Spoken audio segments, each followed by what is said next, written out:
Hey guys, tonight we begin with something that will make you look at your makeup bag in a completely different way. We're diving into the dark, macabre reality of ancient Egyptian cosmetics. And I'm not talking about some romantic Hollywood version where Cleopatra applies her perfect winged eyeliner in a sun-drenched palace. No, we're talking about the actual ingredients that went into those iconic black-rimmed eyes.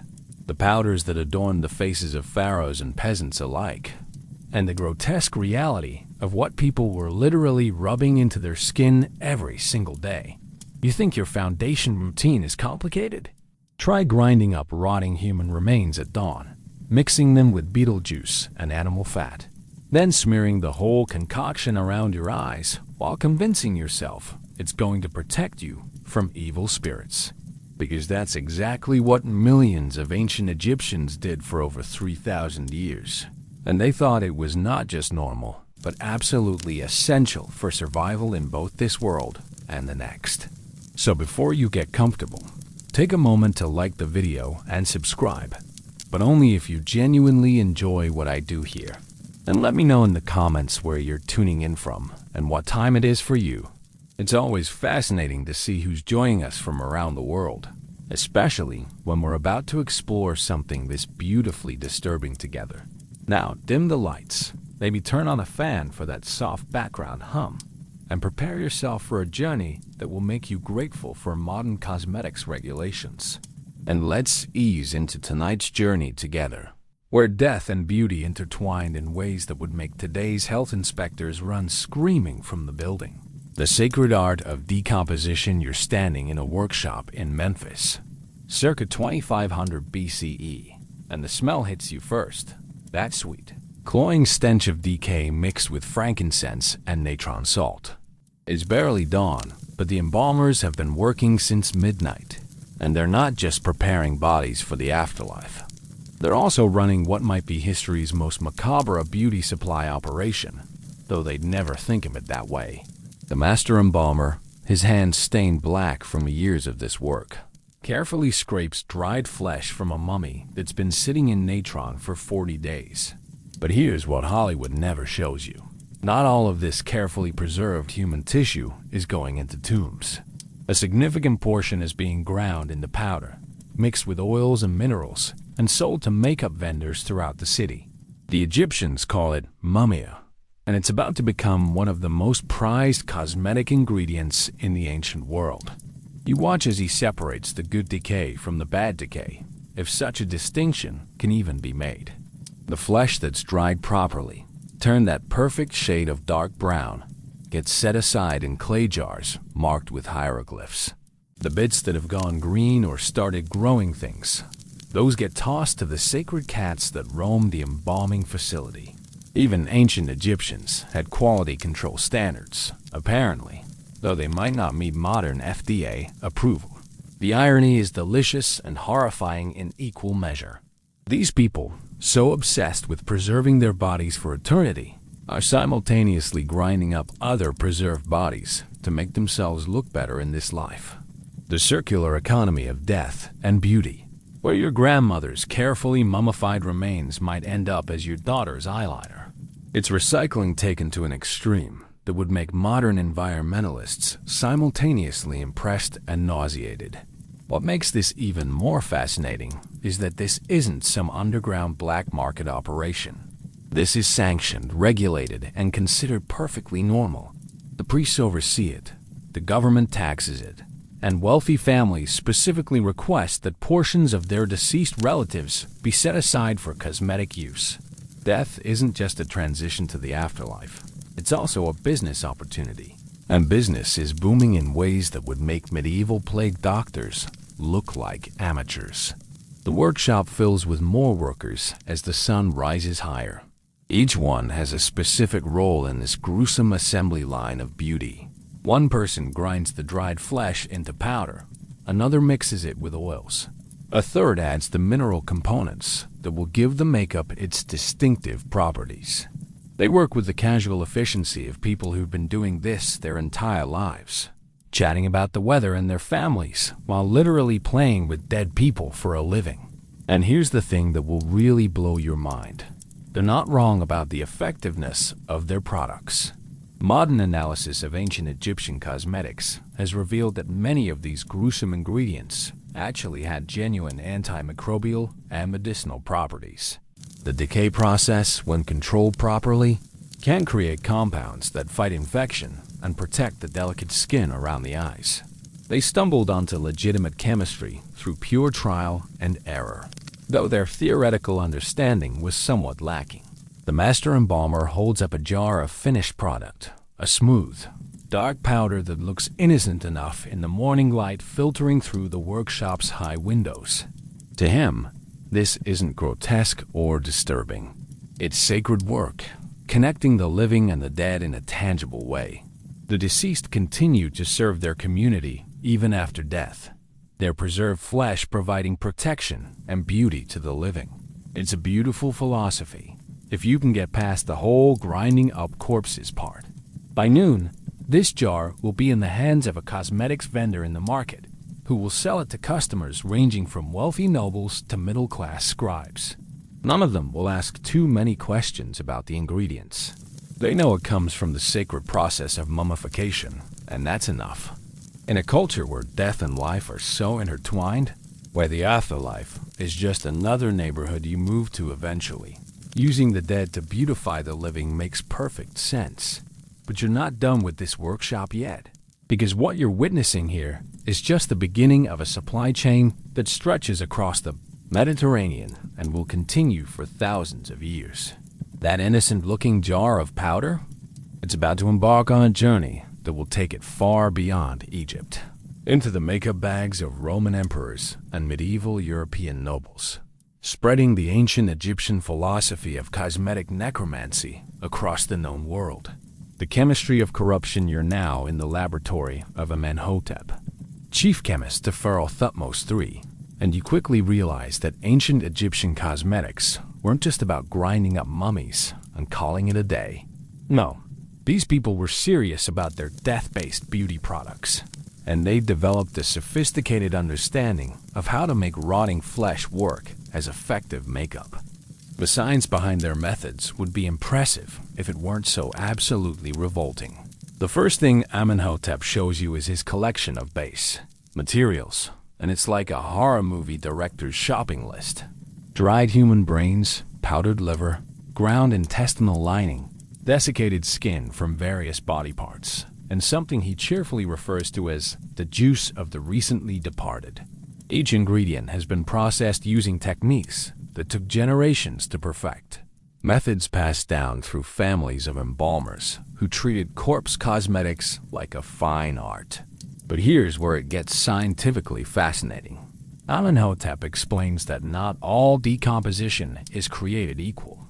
The type of decay, the minerals present during the process, the age of the deceased, even their social status can affect the final product. Nobles who were mummified with expensive oils and resins produced different cosmetic properties than commoners who got the budget treatment. It's like vintage wine, except instead of grape varietals, you're dealing with human varietals, and instead of terroir, you're dealing with different stages of putrefaction. You watch as he demonstrates the preparation process for what he calls Eye of Horus Black, the deep, dramatic coal that you see in every depiction of ancient Egyptian nobility. He starts with a base of finely ground mummy flesh, but then adds galena, lead sulfide, malachite, copper carbonate, and something that looks suspiciously like dried beetle shells. The mixture has to be heated to exactly the right temperature, too hot, and you destroy the organic compounds from the corpse material. Too cool and the minerals don't bind properly. The heating process fills the workshop with a smell that defies description. Imagine burned hair mixed with metallic smoke and that distinctive sweet sick odor of organic decay, all wrapped up in incense that's trying desperately to mask the other scents and failing miserably. Amenhotep seems completely oblivious to it, humming while he stirs his bubbling cauldron of cosmetic horror with a long wooden spoon that's stained black from years of use. What's truly remarkable is how methodical this all is. Amenhotep keeps detailed records on papyrus scrolls, noting which combinations of corpse material and minerals, produce the best results for different skin types and different purposes.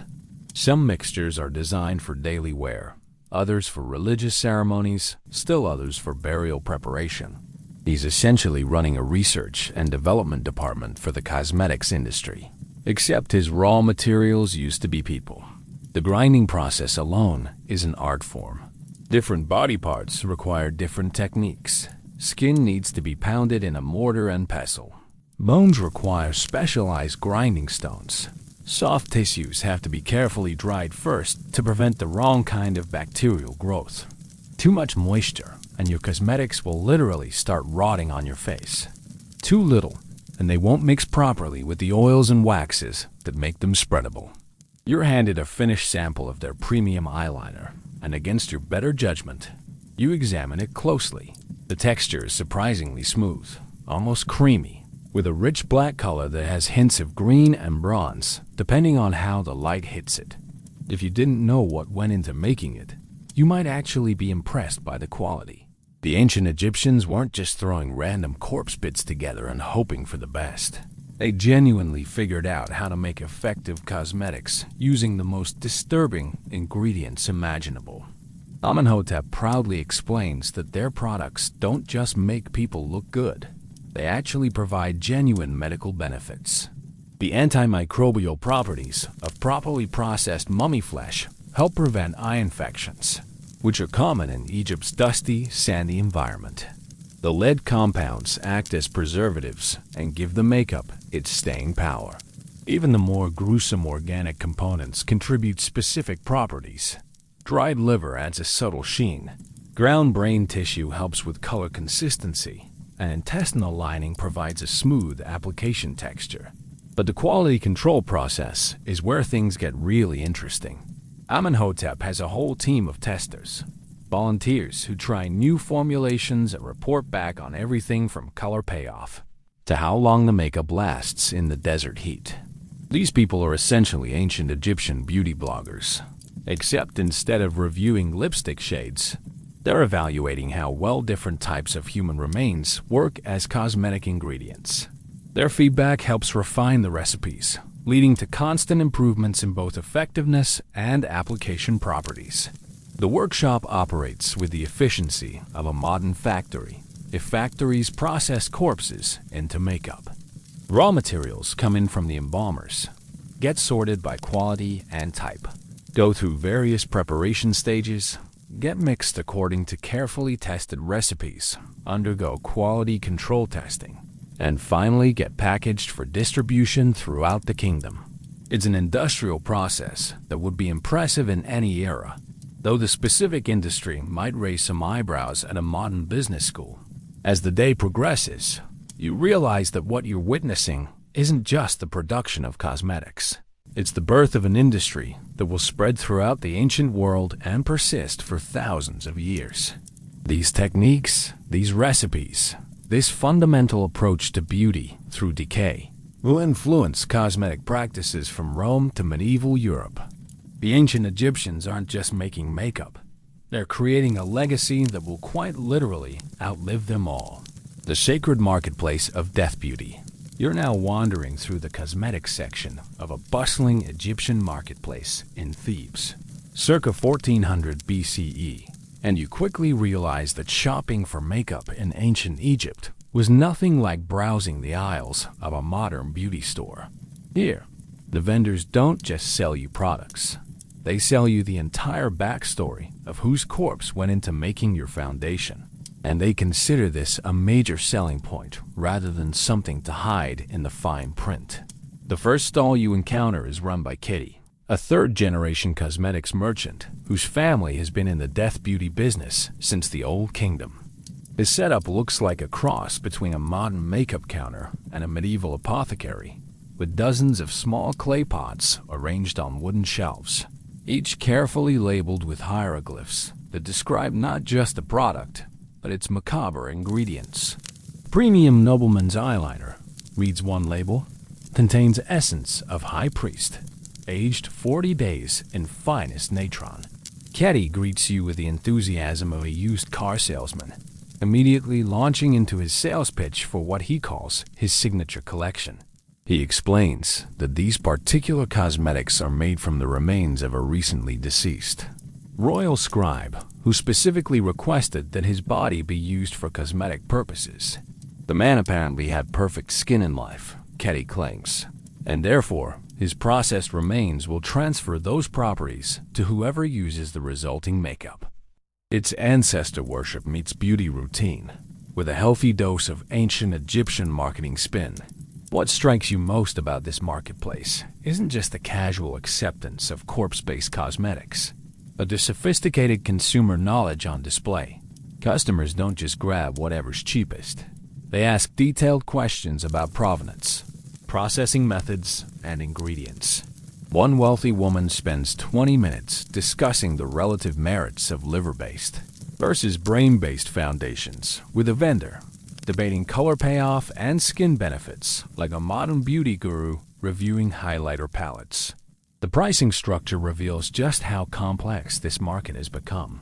Basic cosmetics made from common corpses, slaves, criminals, people who couldn't afford expensive mummification, sell for the ancient equivalent of drugstore prices. Mid-range products made from middle-class deceased cost significantly more, while premium cosmetics derived from nobility or religious figures command prices that would make luxury brands jealous. There's literally a class system based on whose corpse you're wearing on your face. You watch a transaction that perfectly illustrates the bizarre social dynamics at play. A middle-class woman is trying to negotiate for a higher-grade eyeliner than she can normally afford, explaining to the vendor that she's attending her daughter's wedding and needs to look appropriate for the social circles she'd be mixing with.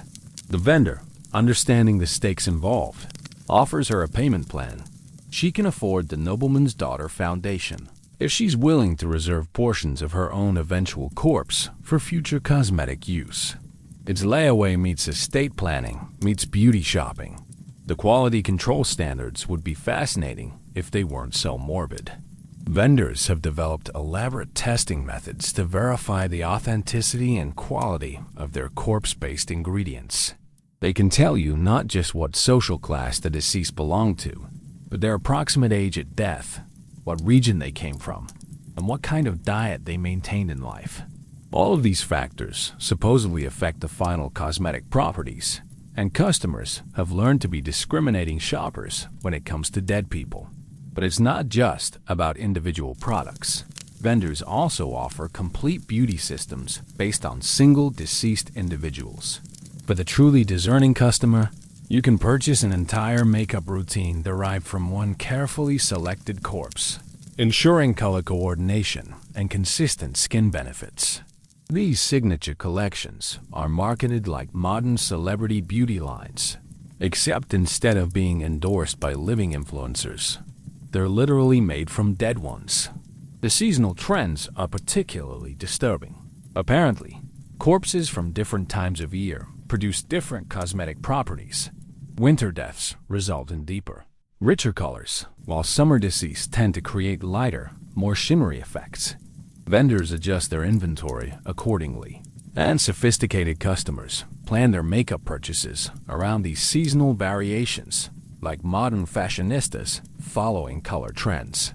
Customer service in this market involves consultations that would make modern beauty advisors uncomfortable. Vendors examine your skin type, discuss your lifestyle and social obligations, and then recommend specific deceased individuals whose processed remains would best complement your natural features. They maintain detailed records of customer preferences and purchase history, building relationships that can span decades and multiple generations of both customers and cosmetic corpses. The testing process is where ancient Egyptian customer service really shines in the most unsettling way possible. Most vendors maintain small application areas where customers can try products before purchasing. You watch wealthy women carefully applying sample amounts of various corpse-based cosmetics, evaluating coverage, color payoff, and skin reaction while chatting casually about whose remains they're spreading on their faces. It's a surreal scene that combines the familiar ritual of makeup testing with ingredients that would send Modern consumers running for the exits. What's perhaps most remarkable is how normal this all seems to everyone involved. Vendors discuss the finer points of human decay with the same casual expertise that modern cosmetics salespeople debate undertones and staying power. Customers compare the relative merits of different categories of deceased individuals, like wine enthusiasts discussing vintages. Children play nearby while their mothers shop for the processed remains of other people's children, and nobody finds this arrangement the least bit strange. The marketplace operates with a level of regulation and oversight that would be impressive in any era. Government inspectors regularly check the quality and authenticity of corpse-based cosmetics, ensuring that vendors aren't mixing inferior ingredients or misrepresenting the social status of their deceased suppliers. There are official standards for everything from the proper aging of mummy flesh to acceptable levels of decomposition in finished products. It's consumer protection taken to its logical extreme, even when the consumers are buying other people to wear on their faces. The royal beauty rituals of the living dead. You're now inside the private chambers of Queen Nefertiti herself, circa 1350 BCE, witnessing the most elaborate and disturbing beauty routine in human history. This isn't just about slapping on some corpse-based makeup and calling it a day. Royal Egyptian beauty standards required hours of preparation using ingredients that would make a mortician queasy, all overseen by specialists who treated the application of dead people as high art. The Queen's morning beauty ritual begins before dawn with what her chief beautician, Ankhesemen, calls the awakening of the ancestors. A dozen different jars of cosmetics line the ornate makeup table, each containing the processed remains of specific individuals chosen for their supposed beneficial properties. The jar of foundation is made from a young princess who died of fever. Her pale complexion in life supposedly transfers to improved skin tone in death. The eyeliner contains the ground remains of a high priest known for his piercing gaze, while the lip color incorporates the dried blood of a famous courtesan renowned for her beauty. You watch as Ankhesemen begins the application process, which resembles a religious ceremony more than a beauty routine. Each cosmetic is blessed before use, with prayers offered to both the deceased individuals whose remains are being applied and to the gods, who supposedly govern beauty and protection. The Queen remains perfectly still throughout this process, understanding that she's not just putting on makeup. She's literally wearing the essence of carefully selected dead people, and the spiritual implications require respect and reverence. The foundation application alone takes over an hour, not because of technique complexity, but because of the ritualistic precision required. Ankhesemen explains that different areas of the face require remains from different body parts of the deceased. Forehead gets ground skull material for wisdom and nobility. Cheeks get processed hard tissue for warmth and life. Chin area gets powdered fingertips for delicacy and grace. It's like a macabre form of anatomical feng shui, where every facial feature gets matched with the corresponding body part of a dead person. The eye makeup process is where things get really elaborate. Nefertiti's famous dramatic eyeliner isn't just one product. It's a carefully layered combination of different corpse-based cosmetics applied in specific patterns that supposedly channel the spiritual power of the deceased. The base layer uses standard mummy ground coal, but then adds successively more exotic ingredients. Powdered priest's brain for wisdom, ground warrior's bone for strength, processed poet's tongue for eloquence. Each layer gets applied with different tools made from different materials. Ivory for nobility, gold for divinity, silver for purity. But here's where the royal beauty routine gets really disturbing. The Queen doesn't just wear random dead people. Her cosmetics are made from individuals who were specifically selected and groomed for cosmetic use while still alive. These people, usually volunteers from lower social classes, spend months following special diets and beauty regimens designed to optimize their eventual cosmetic value. They consume specific foods, use particular oils on their skin, and maintain rigorous health standards, all with the understanding that their eventual process remains will grace the face of royalty. The lip color preparation involves a process so complex it requires its own specialist. The cosmetic is made from the dried and powdered lips of recently deceased beautiful women. But the preparation involves extracting and concentrating what the Egyptians believed were the essential qualities of attractiveness. The process involves multiple stages of drying, grinding, mixing with precious oils, and aging in special containers that supposedly preserve the beauty essence of the deceased. The final product costs more than most people earn in a year. Ankh-Esneman explains that the Queen's makeup routine isn't just about looking good. It's about channeling the combined power and beauty of dozens of carefully selected dead individuals. Each morning, Nefertiti essentially becomes a composite being, wearing the processed essence of poets, warriors, priests, courtesans, and nobles. The cosmetics don't just change her appearance. They supposedly transfer the knowledge, skills, and spiritual power of the deceased to the living wearer. The removal process at night is equally elaborate and disturbing. The makeup can't just be washed off like modern cosmetics. It has to be ceremonially removed with specific rituals that honor the deceased whose remains are being cleansed away. Special oils blessed by priests dissolve the corpse-based cosmetics, while prayers are offered thanking the dead for their service to the Queen's beauty. The removed makeup isn't discarded.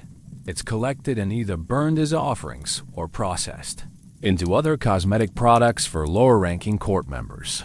The Queen maintains a detailed beauty journal, recorded by scribes who document every aspect of her cosmetic routine.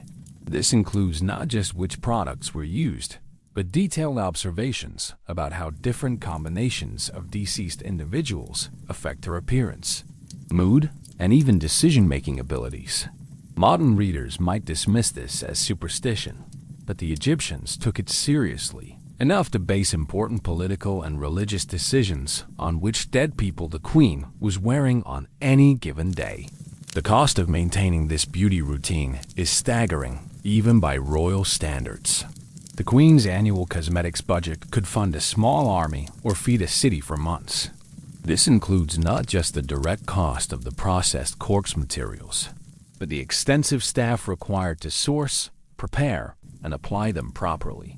There are specialists who evaluate potential deceased donors, embalmers who process the remains specifically for cosmetic use, chemists who formulate the final products, and artists who apply them with the precision of Renaissance painters.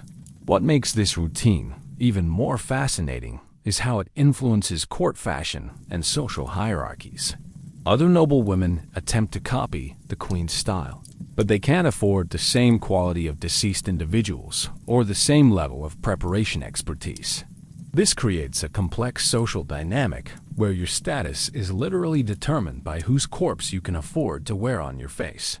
Lower-ranking courtiers might use processed remains from middle-class deceased, while the truly wealthy compete for access to the cosmetic remains of famous or holy individuals.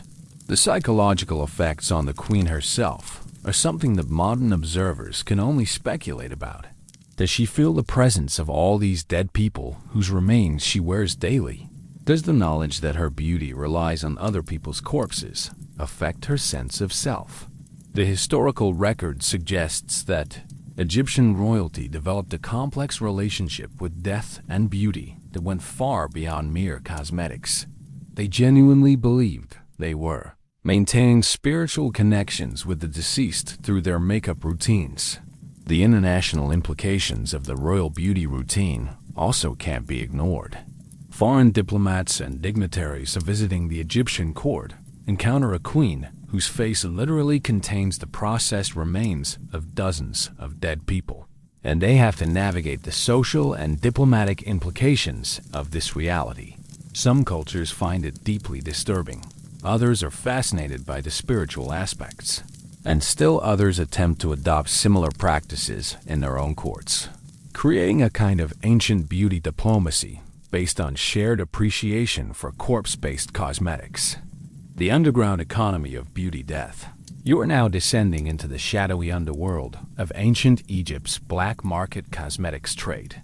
Circa 1200 BCE, where the line between legitimate corpse-based beauty products and outright grave robbery has become so blurred that even the participants aren't sure which side of the law they're operating on.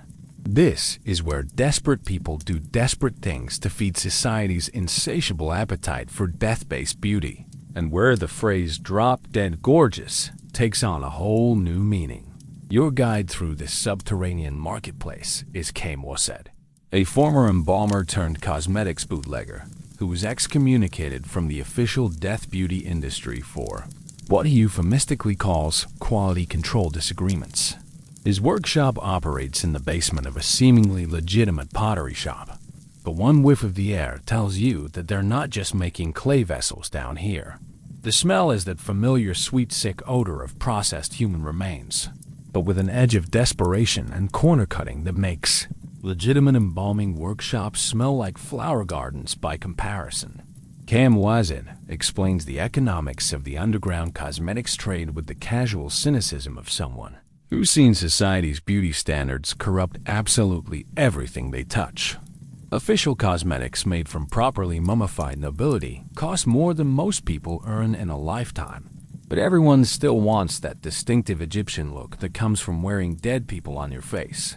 So entrepreneurs like him have figured out how to provide budget alternatives using what he calls alternative sourcing methods, a phrase that covers everything from recycling improperly mummified corpses to straight-up grave robbery.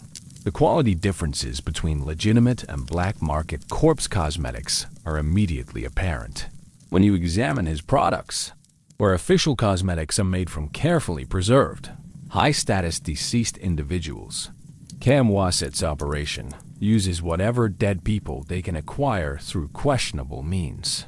Failed mummifications, grave robbery, bodies that were supposed to be cremated but got diverted into the cosmetic supply chain, even occasionally fresh corpses that fell off the back of a funeral cart.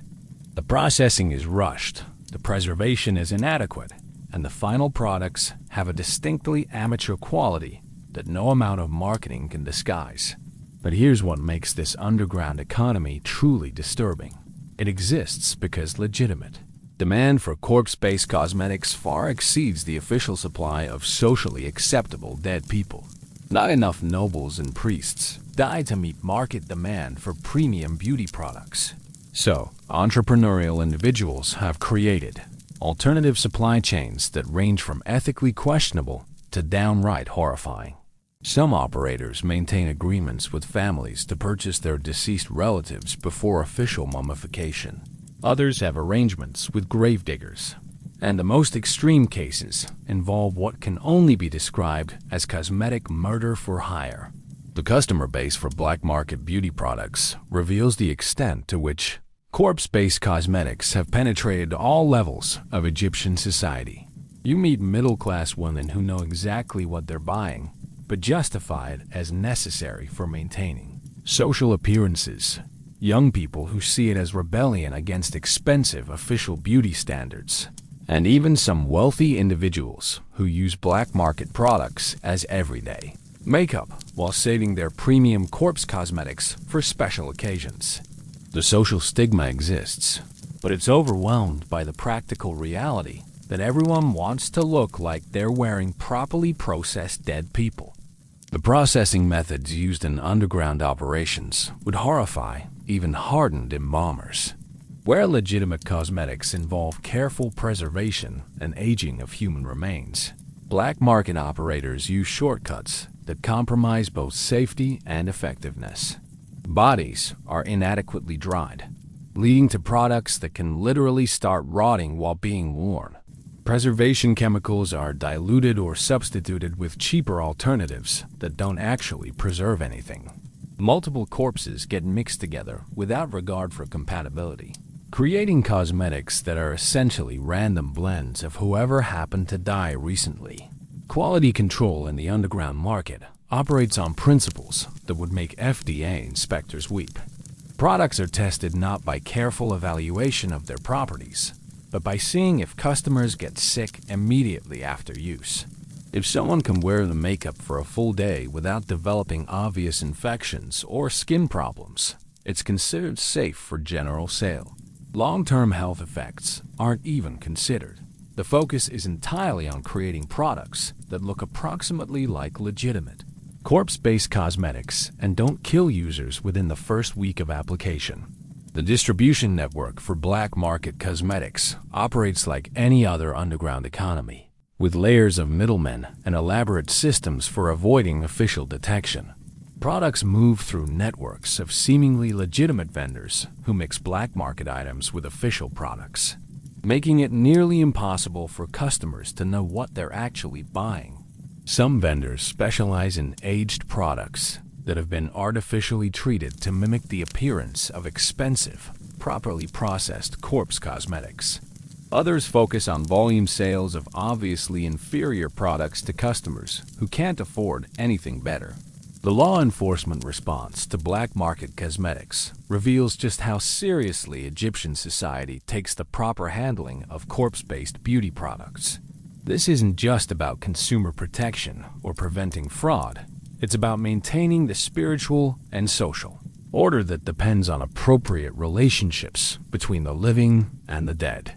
When authorities raid underground cosmetics operations, they're not just confiscating illegal products. They're addressing what they see as fundamental violations of the cosmic order that governs life, death, and beauty. But perhaps most disturbing is how the underground economy has created its own standards and hierarchies that mirror the legitimate market. Even among black market operators, there are gradations of quality and respectability. Some bootleggers pride themselves on using only recently deceased individuals and maintaining some level of processing standards, while others will literally grind up anything vaguely human-shaped and call it cosmetics. Customers learn to navigate these distinctions, developing expertise in evaluating the quality of illegally processed human remains based on smell, texture, and color. The psychological toll on people working in this industry is evident in how they talk about their work. Cam Wasset and his employees have developed elaborate justifications and mental frameworks that allow them to process human corpses into cosmetics without dwelling on the moral implications. They focus on the technical aspects of their work, the satisfaction of meeting customer demand, and the economic necessity that drives their operations. But occasional moments of self-reflection reveal the underlying stress of working in an industry that exists in the moral gray area between legitimate business and outright desecration of the dead. The international implications of Egypt's underground cosmetics trade extend far beyond the country's borders. Foreign merchants have learned that Egyptian corpse-based beauty products command premium prices in other markets, leading to export operations that spread both legitimate and black market cosmetics throughout the Mediterranean world. This creates quality control problems on an international scale, as customers in other countries have even less ability to distinguish between properly processed mummy cosmetics and potentially dangerous black market alternatives made from inadequately preserved human remains. The priests and the profitable dead. You're now inside the inner sanctum of the Temple of Ptah in Memphis, where the intersection of religious authority and cosmetic commerce has created one of history's most profitable and disturbing business models. Here, the priests don't just oversee the spiritual transition from life to death. They also run what amounts to a vertically integrated beauty supply company, controlling everything from corpse acquisition to final product distribution, all while maintaining the facade of religious purity and divine service. High Priest Amenemheb greets you with the serene confidence of someone who has successfully monetized death and decay while convincing everyone that he's doing sacred work. His private office overlooks the temple's embalming facilities, where dozens of workers process corpses not just for burial, but for cosmetic use. The operation runs with industrial efficiency, but every aspect is wrapped in religious ritual and spiritual justification that transforms grave robbery into divine service and corpse grinding into holy work. The temple's cosmetics operation begins with what Amenemheb calls spiritual matchmaking, the process of determining which deceased individuals are suitable for cosmetic use and which should be reserved for traditional burial. This involves elaborate consultations with the gods, performed through rituals that conveniently always seem to identify the most profitable corpses as divinely designated for beauty purposes. Wealthy deceased with good skin get processed into premium cosmetics, while less attractive corpses get the standard burial treatment, creating a quality control system disguised as religious revelation. You witness the mourning blessing ceremony, where priests consecrate the day's batch of corpse-based cosmetics before they're distributed to vendors throughout the city. The ritual involves prayers to multiple gods, purification rites using sacred oils, and elaborate ceremonies that supposedly imbue the ground-up human remains with protective and beautifying properties. The priests perform these rituals with genuine solemnity, apparently convinced that they're providing legitimate spiritual services rather than just blessing processed dead people for cosmetic use. The temple's record-keeping system reveals the sophisticated business operation hiding behind religious ceremony. Detailed accounts track the acquisition cost of each corpse, processing expenses, storage fees, quality control costs, and final sale prices. The profit margins would make modern beauty companies jealous. Raw materials, dead people, cost almost nothing. Processing is handled by temple workers who consider their labor a form of religious service, and the final products sell for premium prices justified by their spiritual pedigree. But the truly ingenious aspect of the temple's operation is how they've created artificial scarcity through religious doctrine. According to the priests, only certain corpses are spiritually suitable for cosmetic use, and this determination can only be made by qualified religious authorities. This gives the temple monopoly control over the supply of legitimate corpse-based cosmetics, allowing them to charge whatever prices the market will bear while maintaining the appearance of disinterested spiritual service.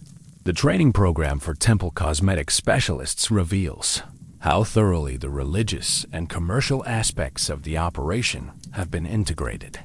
New priests don't just learn theology and ritual. They also receive extensive education in corpse evaluation, processing techniques, quality control methods, and customer service skills.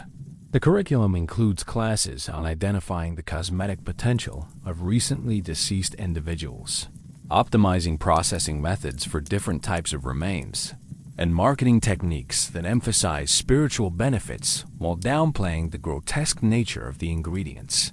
Customer service at the temple level operates according to principles that would be familiar to any modern luxury retailer.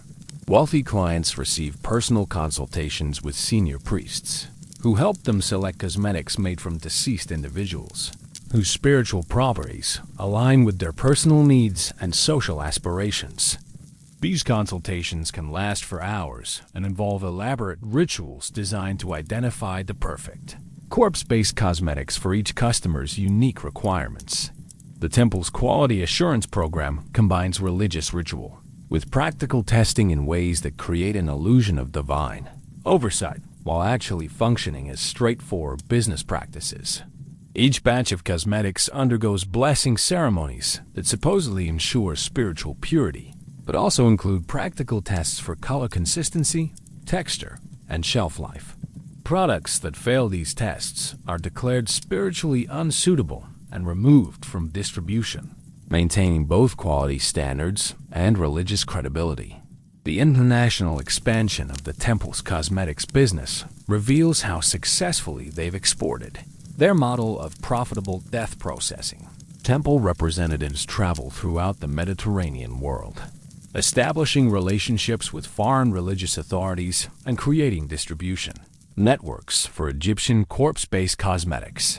These international operations are presented as spiritual missions to spread Egyptian religious practices, but function primarily as beauty product sales operations targeting wealthy foreign customers. The temple's relationship with government authorities demonstrates how religious influence can be leveraged to protect profitable but questionable business practices.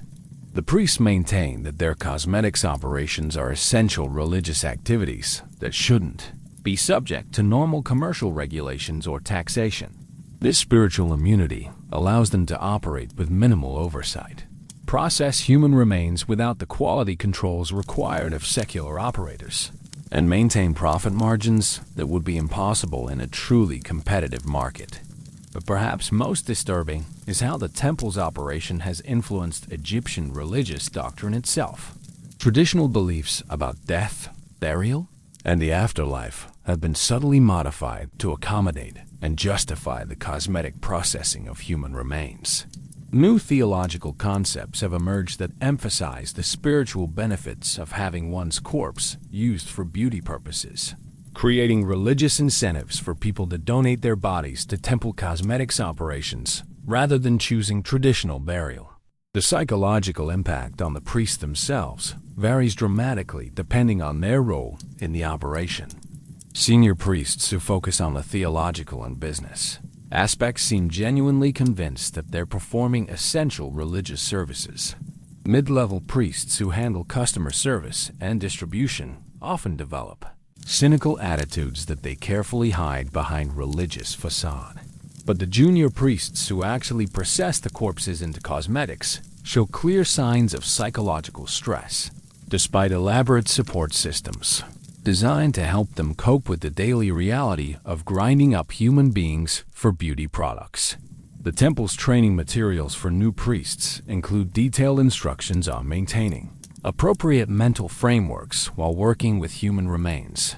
These materials reveal a sophisticated understanding of the psychological challenges involved in corpse processing, combined with religious and philosophical justifications designed to minimize ethical concerns. Priests are taught to view their work as sacred service to both the living and the dead, focusing on the spiritual benefits provided to customers rather than the grotesque nature of the processing methods. The financial records of the temple's cosmetics operation, carefully hidden from public view, reveal profit margins that dwarf those of any other industry in ancient Egypt. The combination of zero-cost raw materials, free labor provided by religious devotees, minimal regulatory oversight, and premium pricing justified by spiritual claims has created one of history's most profitable business models. The temple's cosmetics division generates more revenue than all other temple activities combined, effectively subsidizing the entire religious operation through the sale of processed human remains. The international trade in Egyptian death beauty. You're now aboard a merchant vessel sailing from Alexandria to Rome, circa 100 BCE, and the cargo hold contains what might be history's most macabre international trade shipment. Dozens of carefully sealed amphora containing processed Egyptian mummy remains sit alongside conventional trade goods like grain and papyrus, ready to supply the growing international demand for authentic Egyptian corpse-based cosmetics. The global beauty industry has discovered Egyptian death makeup, and the results are transforming cosmetic practices throughout the Mediterranean world in ways that would make modern international trade officials physically ill. Your traveling companion is Marcus Flavius, a Roman merchant who specializes in what he euphemistically calls Egyptian wellness products, but who actually runs one of the largest international distribution networks for mummy-based cosmetics. He explains that the Roman appetite for Egyptian beauty products has exploded over the past century, driven by both genuine effectiveness and the exotic appeal of cosmetics made from actual Egyptian mummies. Roman women will pay almost any price for authentic Egyptian corpse cosmetics, creating a market so lucrative that it spawned an entire industry of international grave robbers and mummy processors. The quality control challenges of international mummy trade are immediately apparent when Marcus shows you his cargo. Authentic Egyptian cosmetics made from properly mummified remains are extremely expensive and difficult to transport without degradation. Lower-grade products made from inadequately preserved corpses are cheaper, but prone to literal rotting during long sea voyages. The worst products are outright fakes, cosmetics made from Roman corpses processed using Egyptian techniques, or even non-human materials treated to look like ground mummy remains. The shipping logistics alone reveal how complex this international death trade has become. Mummy-based cosmetics require specific storage conditions to prevent decomposition during transport, special containers to control moisture and temperature, and careful handling to avoid contamination. Shipping routes have been modified to minimize travel time and reduce exposure to humidity that could ruin entire cargoes of processed human remains. Insurance policies have been developed specifically for mummy cosmetic shipments, creating actuarial tables that calculate the replacement cost of various types of ground-up dead Egyptians. But it's the cultural adaptation of Egyptian corpse cosmetics in foreign markets that reveals the true international impact of this trade. Roman women don't just import Egyptian mummy makeup. They've developed their own applications and customs around its use. Some Roman families maintain private shrines dedicated to the Egyptian dead, whose remains they wear as cosmetics, creating hybrid religious practices that combine Roman ancestor worship with Egyptian death beauty traditions. Others use mummy cosmetics as status symbols, hosting parties where guests compare the provenance and quality of their various corpse-based beauty products. The forgery problem in international mummy cosmetics has reached epidemic proportions by the time of your voyage. Marcus shows you examples of fake Egyptian cosmetics made from everything from Roman criminals to animals processed to look like human remains. Some forgers have become so sophisticated that they create elaborate backstories for their fake mummy cosmetics, complete with forged documentation claiming the products are made from specific Egyptian nobles or religious figures. Customers often can't tell the difference between authentic Egyptian corpse cosmetics and clever fakes, leading to a market where reputation and vendor relationships matter more than actual product quality. The diplomatic implications of the international mummy trade have created tensions between Egypt and its trading partners that go far beyond normal commercial disputes. Egyptian authorities are increasingly concerned about the wholesale export of their ancestors' remains, while foreign governments struggle with the social and religious implications of allowing their citizens to import and use cosmetics made from human corpses. Some regions have attempted to ban mummy cosmetics entirely, while others have tried to regulate them like medical products, creating a complex patchwork of international law governing the trade in processed dead people. The adaptation of Egyptian mummy processing techniques in foreign countries has led to local corpse cosmetics industries that compete with Egyptian imports. Roman entrepreneurs have established processing facilities that use Egyptian methods on Roman corpses, creating domestic alternatives to imported mummy cosmetics. These operations face unique challenges. Roman burial practices don't produce the same preservation quality as Egyptian mummification. Roman corpses have different characteristics than Egyptian ones, and Roman customers often prefer the authenticity of actual Egyptian dead people over local alternatives. The price structure of international mummy cosmetics reflects the complex factors that determine the value of processed human remains in global markets. Authentic Egyptian cosmetics from verified noble mummies command premium prices, while products made from common Egyptian corpses sell at mid-market rates.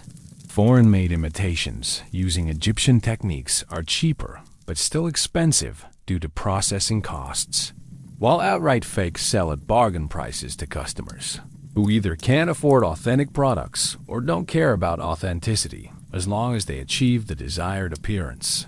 The customer education challenges in foreign markets reveal how difficult it is to export not just products, but entire cultural contexts around death and beauty. Roman customers often lack the cultural background to understand proper application techniques, storage requirements, and spiritual considerations that Egyptian users take for granted. Merchants like Marcus have become inadvertent educators, teaching foreign customers not just how to use mummy cosmetics, but also providing crash courses in Egyptian death culture and spiritual practices associated with wearing processed human remains. The supply chain management required for international mummy trade operates at a level of complexity that rivals modern global commerce. Reliable sources of quality Egyptian corpses must be identified and cultivated. Processing facilities must maintain consistent quality standards across different locations. Shipping methods must preserve product integrity during long voyages.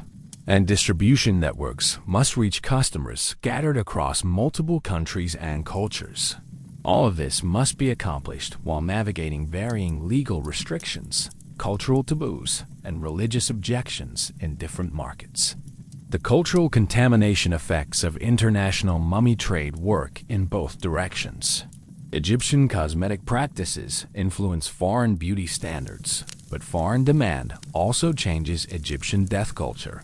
Egyptian embalmers begin processing corpses specifically for export markets, modifying traditional techniques to meet foreign preferences. Egyptian religious practices adapt to accommodate the large-scale export of human remains, while foreign religious and philosophical ideas about death and beauty begin influencing Egyptian traditions. The economic impact of mummy cosmetics exports on Egyptian society is staggering when viewed from the perspective of ancient economics. The international trade in processed human remains generates more revenue for Egypt than many traditional exports, creating entire industries devoted to corpse processing, cosmetic formulation, and international distribution. Egyptian families begin viewing their deceased relatives as potential export commodities, while Egyptian entrepreneurs develop increasingly sophisticated methods for maximizing the cosmetic value extracted from each corpse. The long-term sustainability concerns around international mummy trade are beginning to emerge even in ancient times. Egypt's supply of suitable corpses for cosmetic processing is ultimately limited, while international demand continues to grow. Some Egyptian authorities worry about the cultural and spiritual implications of exporting their ancestors on an industrial scale, while others recognize the economic necessity of maintaining export markets that have become essential to Egypt's prosperity. The science behind sacred decay. You're now in the experimental laboratory of Imhotep the Younger, grandson of the famous architect and physician, circa 650 BCE, where the intersection of ancient Egyptian medicine and corpse-based cosmetics has produced what might be history's first systematic study of the chemistry behind death beauty. Here, the casual acceptance of human remains as cosmetic ingredients has created opportunities for scientific investigation that wouldn't be possible in societies with different attitudes toward death and decomposition. Imhotep explains that his research began when he noticed that different types of mummy-based cosmetics produce dramatically different effects on users' skin health. Some formulations seemed to prevent infections and promote healing, while others caused irritation or even dangerous reactions. Rather than accepting these variations as the whims of the gods, he decided to investigate the underlying causes using the systematic observation methods passed down through his family's medical tradition.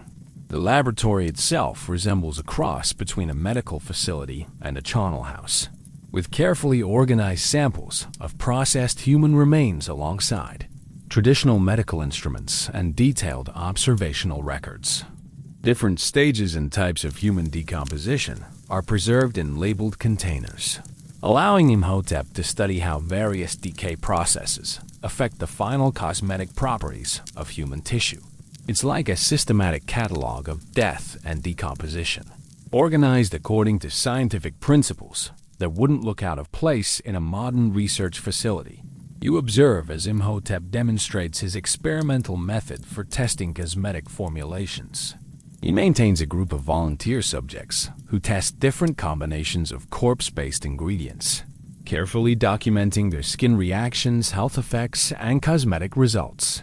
These volunteers understand that they're participating in potentially dangerous experiments with processed human remains, but they're willing to risk infection or worse in exchange for access to cutting-edge beauty treatments and small payments from Imhotep's research budget. The systematic documentation of decay chemistry reveals knowledge that's surprisingly sophisticated for its time. Imhotep has identified specific chemical compounds that form during different stages of mummification and decomposition, recognizing that these compounds are responsible for the varying effects of different mummy-based cosmetics. He's developed classification systems for different types of preserved human tissue based on their chemical properties rather than just their appearance or origin, creating what amounts to an ancient version of pharmaceutical chemistry focused exclusively on dead people. But it's the controlled experimentation with processing techniques that demonstrates the true scientific nature of this research. Imhotep systematically varies the conditions under which human remains are preserved and processed, then tests the resulting cosmetic products to determine which methods produce the most effective results. He's discovered that temperature, humidity, chemical additives, and aging time all affect the final properties of corpse-based cosmetics in ways that can be predicted and controlled through careful technique. The medical applications of mummy cosmetics research reveal connections between ancient Egyptian medicine and beauty practices that go far beyond superficial appearance. Imhotep has identified specific compounds in processed human remains that have genuine antimicrobial properties, helping to explain why mummy-based cosmetics actually do prevent eye infections and other skin problems. He's also discovered that different organs and tissues contribute different medicinal properties to cosmetic formulations, leading to specialized products designed for specific health and beauty applications.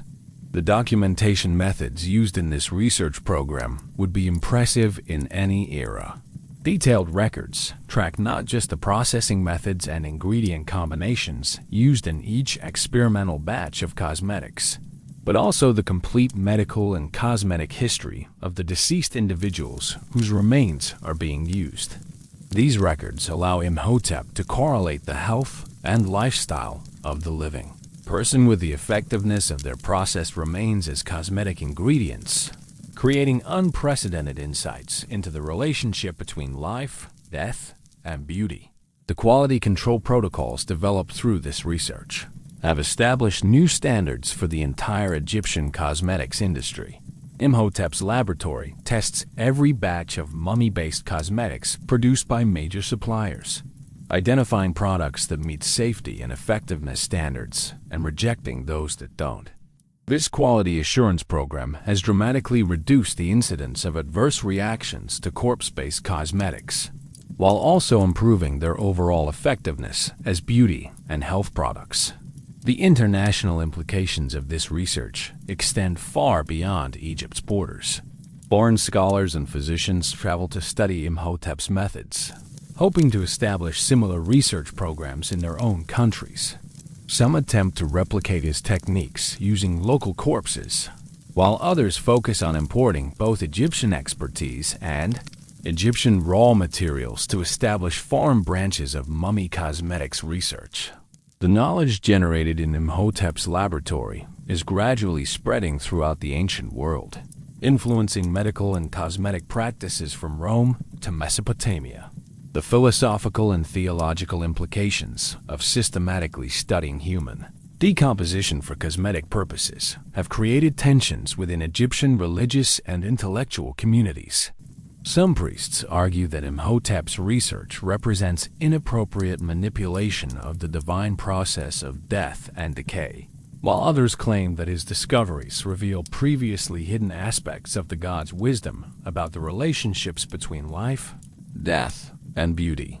These theological debates have practical implications for the research program, as religious authorities can restrict access to corpses or ban specific types of experimentation.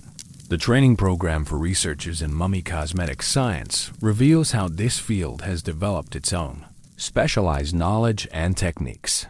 Students learn not just traditional medical and chemical knowledge, but also specific skills related to evaluating, processing, and testing human remains for cosmetic applications.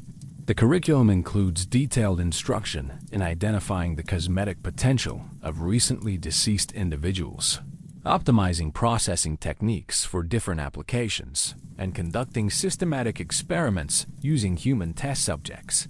The economic impact of scientific research on mummy cosmetics has transformed this from a traditional craft industry into something approaching modern pharmaceutical development. Research-based improvements in processing techniques have increased the effectiveness and safety of corpse-based cosmetics while reducing production costs.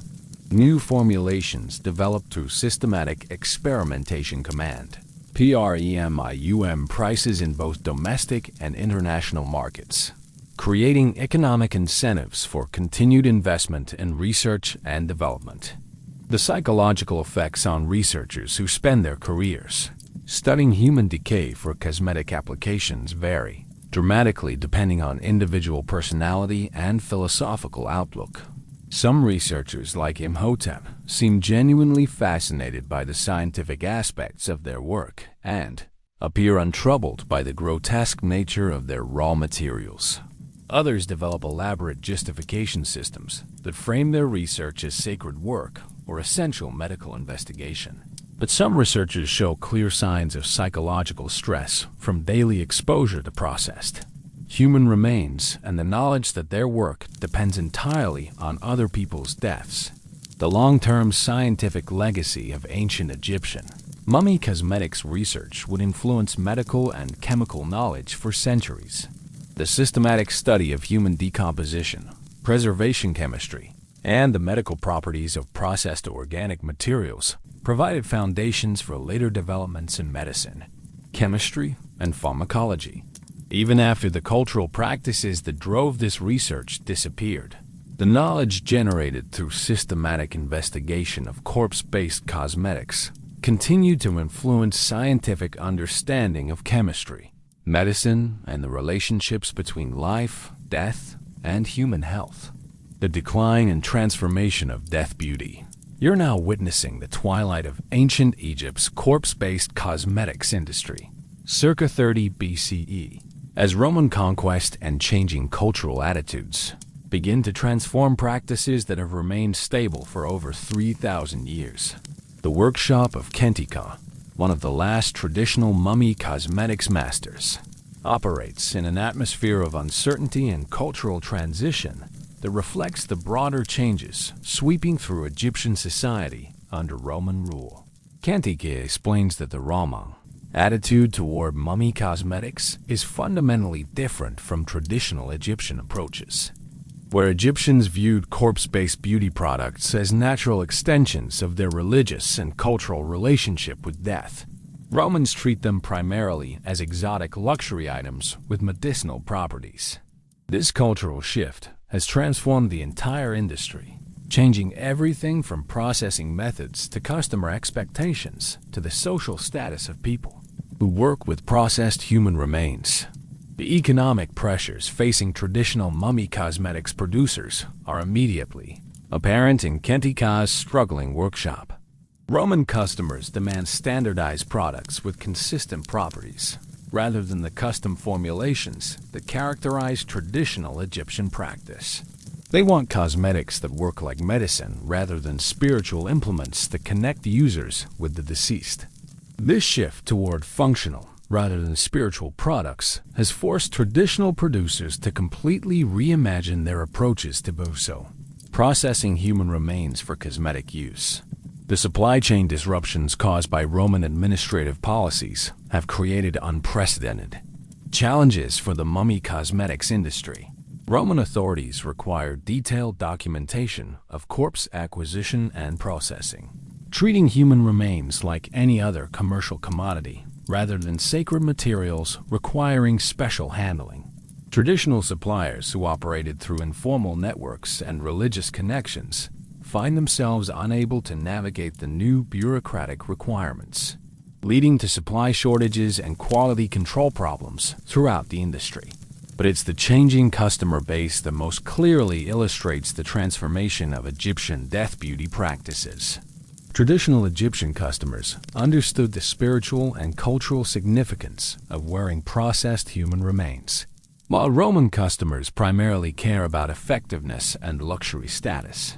This shift has led to the development of new product lines that emphasize medical benefits over spiritual properties. MRKETED using Roman concepts of health and beauty rather than Egyptian ideas about death and afterlife.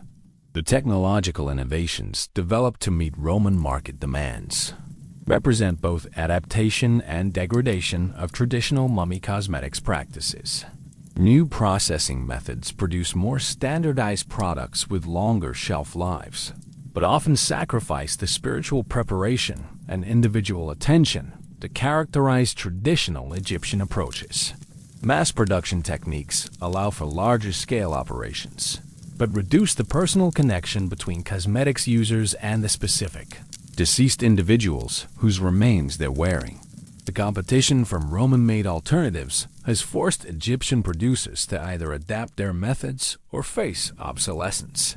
Roman entrepreneurs have established cosmetics operations that use Egyptian techniques on Roman corpses, creating products that look similar to authentic Egyptian mummy cosmetics, but lack their cultural and spiritual authenticity.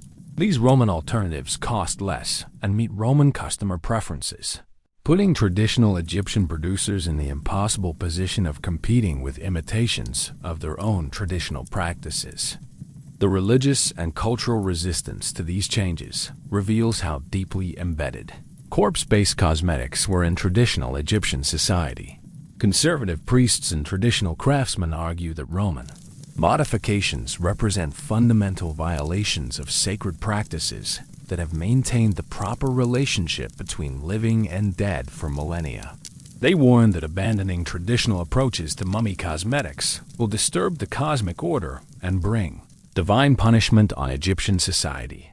The documentation of traditional knowledge becomes increasingly important as older practitioners retire or die, without successfully passing their expertise to younger generations.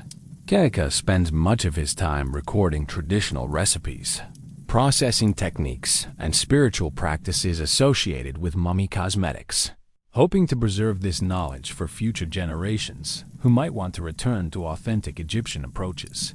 These records represent some of the most detailed documentation of ancient cosmetic practices ever created. The international expansion of modified mummy cosmetics reveals how Egyptian practices continue to influence global beauty standards even as they change at home. Roman-Egyptian hybrid cosmetics that combine traditional processing methods with Roman marketing and distribution approaches have found markets throughout the Mediterranean world. These products carry the prestige of Egyptian origins, while meeting the practical requirements of foreign customers who lack traditional Egyptian cultural context. The emergence of synthetic alternatives marks the beginning of the end for authentic mummy-based cosmetics. Roman chemists and physicians have begun developing artificial substitutes that mimic the appearance and some of the properties of processed human remains without actually using corpses as raw materials. These synthetic products eliminate the supply chain problems and cultural objections associated with authentic mummy cosmetics, while providing similar cosmetic results at lower costs. The social status changes affecting people who work in the mummy cosmetics industry reflect broader shifts in how Egyptian society views death-related occupations under Roman rule. Traditional mummy cosmetics masters were respected craftsmen who maintained important spiritual and cultural functions. But under Roman administration, they're increasingly viewed as practitioners of exotic but somewhat distasteful trades. This status change makes it difficult to attract new apprentices and maintain traditional knowledge transfer systems. The preservation efforts undertaken by the last generation of traditional practitioners represent attempts to maintain cultural continuity in the face of fundamental social change. Some masters have established secret schools that continue teaching traditional mummy cosmetics methods to small groups of dedicated students. Others have partnered with priests and scholars to document their practices in detail, creating archives that might allow future generations to revive authentic Egyptian approaches to corpse-based beauty. The psychological impact on traditional practitioners watching their life's work become obsolete varies, dramatically depending on individual circumstances and philosophical outlook. Some masters like Kentika adapt to changing conditions, while working to preserve traditional knowledge, viewing themselves as cultural bridges between old and new approaches. Others become bitter and resistant to change, retreating into increasingly isolated communities that maintain traditional practices regardless of broader social trends. The legacy implications of this transformation period extend far beyond the immediate fate of Egyptian mummy cosmetics. The systematic documentation of traditional practices, the development of hybrid techniques that combine Egyptian and Roman approaches, and the emergence of synthetic alternatives all contribute to the long-term evolution of cosmetic practices throughout the ancient world. Even as authentic mummy cosmetics disappear, their influence on concepts of beauty, health, and the relationship between life and death continues to shape cultural practices for centuries to come. The final irony of this transformation period is that Roman attempts to rationalize and systematize Egyptian mummy cosmetics actually preserve more detailed knowledge about these practices than existed during their traditional heyday. Roman documentation requirements, scientific curiosity, and systematic record-keeping create archives of information about corpse-based cosmetics that allow modern historians to understand these practices in ways that wouldn't be possible if they had continued unchanged according to traditional Egyptian methods. The eternal legacy of death beauty. You're now standing in the ruins of the last functioning mummy cosmetics workshop in Egypt, circa 400 CE, where the final practitioners of a 3,000-year-old tradition are processing the last authenticated Egyptian corpses into cosmetics before the practice disappears forever from mainstream society. The air still carries the distinctive sweet, sick smell of processed human remains, but now it's mixed with the dust of abandonment and the melancholy of ending traditions that once defined an entire civilization's approach to beauty and death. The workshop's master, Ankhefen Sekhmet, represents the end of an unbroken chain of knowledge that stretches back to the earliest dynasties of ancient Egypt. His family has been processing human remains into cosmetics for over 40 generations, but he has no apprentices and no children interested in continuing the tradition. He works alone now, creating small batches of authentic mummy cosmetics for a handful of traditionalist customers who still understand and value the spiritual and cultural significance of wearing processed dead people on their faces. The transformation of Egyptian society under Christian influence has fundamentally altered attitudes toward death, burial, and the appropriate treatment of human remains. Christian theology condemns the use of corpses for cosmetic purposes as both spiritually dangerous and morally corrupt, viewing the entire tradition of mummy cosmetics as pagan practice that must be abandoned by properly converted Christians. This religious shift has eliminated the cultural foundation that supported corpse-based beauty practices for millennia, making continuation of traditional methods impossible for anyone who wants to remain part of mainstream Egyptian society. But the influence of Egyptian mummy cosmetics extends far beyond Egypt itself, having permanently altered beauty practices and concepts throughout the Mediterranean world and beyond. Roman adaptations of Egyptian techniques survive in modified forms. Synthetic alternatives continue to evolve, and the basic concepts of using exotic ingredients for beauty and health purposes become fundamental principles of cosmetic development that persist long after their origins are forgotten. The idea that effective cosmetics require unusual, expensive, or even disturbing ingredients becomes a permanent fixture of beauty culture.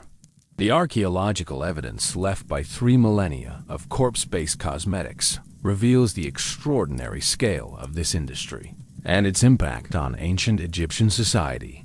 Excavations uncover processing facilities, storage areas, distribution networks, and customer sites that demonstrate how thoroughly integrated mummy cosmetics were into all levels of Egyptian culture.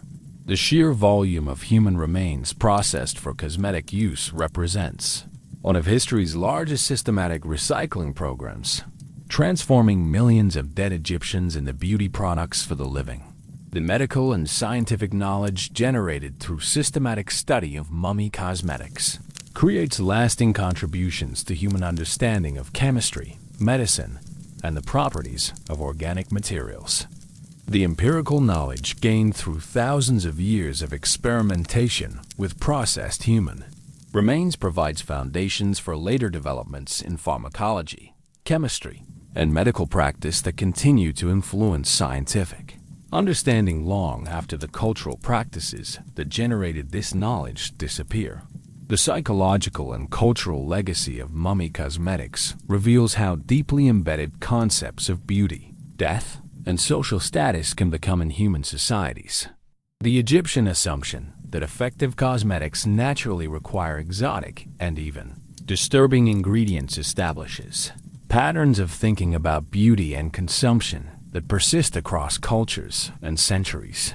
The idea that true luxury and effectiveness require materials that are rare, expensive, or morally questionable becomes a fundamental principle of luxury goods marketing that continues to influence consumer behavior in modern times.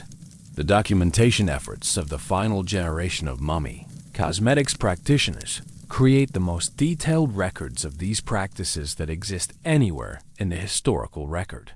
Ankfin Sekhmet and his contemporaries, recognizing that their knowledge will die with them, spend their final years creating comprehensive accounts of traditional methods, recipes, spiritual practices, and cultural context associated with corpse-based cosmetics.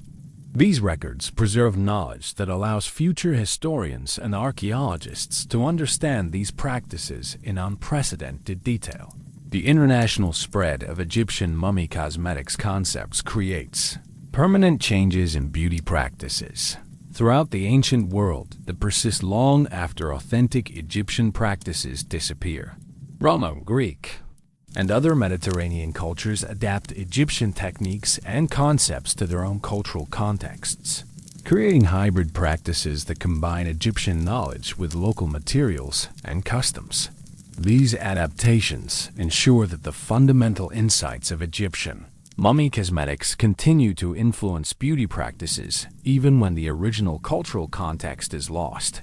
The economic impact of the mummy cosmetics industry on ancient Egyptian society demonstrates how death-based industries can become major economic forces that shape entire civilizations. The revenues generated through processing and selling human remains for cosmetic use support thousands of workers, create extensive international trade networks, and provide economic incentives that influence Egyptian burial practices, religious policies, and social customs.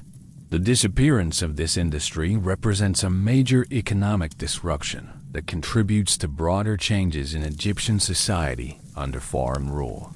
The technological innovations developed for mummy cosmetics processing create lasting contributions to human knowledge about preservation, chemistry, and material science.